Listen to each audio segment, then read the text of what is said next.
Hi friends, this is Uma. இன்றைக்கி நம்ம சேனலில் பார்த்தீங்கன்னா ஒரு இன்ட்ரெஸ்டிங் டாபிக் தான். என்ன அப்படின்னா, ஒரு கதை பற்றி தான் இன்றைக்கி பேச போகிறோம். இந்த கதையும் பார்த்தீங்கன்னா முருகப்பெருமானுடைய சம்மந்தப்பட்ட ஒரு கதை தான். அது என்ன அப்படிங்கிறது டாப்பிக்குள்ளே போய் டிஸ்கஸ் பண்ணும்போது தெரியும். ஸோ வாங்க டாப்பிக்கோட டைட்டில் என்னென்னு சொல்லிடுறேன்.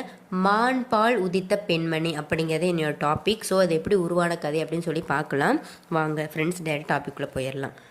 நான் சொல்லியிருந்தேன் டைட்டில் வந்து பார்த்தீங்கன்னா இன்றைக்கி மான் பால் உதித்த பெண்மணி அப்படின்னா என்ன அர்த்தம் அப்படின்னா, ஒரு மான் வந்து பார்த்திங்கன்னா ஒரு பெண் குழந்தையை ஈன்றெடுத்த கதை தான்.